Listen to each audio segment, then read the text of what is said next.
So could you tell us about Mynämäky's älykylä, what it is about? So it started with a company called Arctic Smart Villages, and the CEO is Juri Laurila, and he put together an idea many years ago to build smart villages. So villages which are CO2 neutral, and energy efficient, and which would give the people who live there a chance to live in an area with sustainable living, but also with smart living. And the smart living part is basically not just about communications and technology, which will also be included, but it's all about living with a smaller footprint as possible on the world. So we are now a group. There's quite a lot of companies involved, but the main core group is now 8 companies, and the idea is that this is actually Mynämäky is going to be the first one. And we are now discussing with projects all over the world.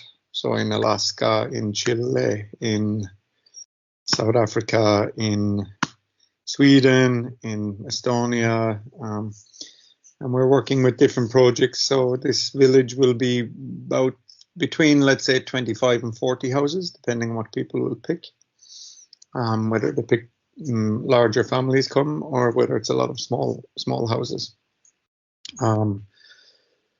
So Mynämäky, I can't remember 100% why Mynämäky became the first, but they became the first interested. So Juri started marketing it, and I think they got the idea that yes, this is something we would like to bring. We want to change how everything works in the way people live. It's also, of course, because they want to get more taxpayers, and that's one of the main reasons why a lot of the communes around Finland are doing this. They want to try and get more taxpayers, more people living in the countryside, and therefore living in a village that's already ready for a person to move in. So is quite a big thing, and a lot of the projects will be quite close to the big cities. So Mynämäky is not so far from Turku, which is quite easy for many people.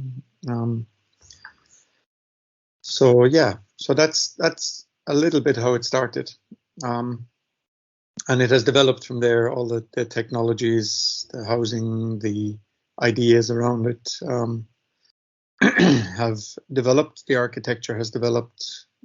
So we've had many different meetings and different planning meetings. It's been going on for many years now already to get everything set up for it.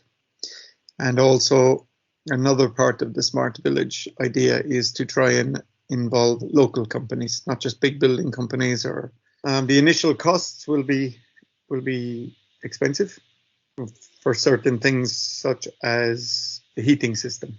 That's going to be a big expense because you will build it, and it's all run with 365 days of the year with solar power. So all the hot water, all the heating will come from solar. And there's a big storage field where all of the solar energy the heat from the solar energy will be stored in the earth.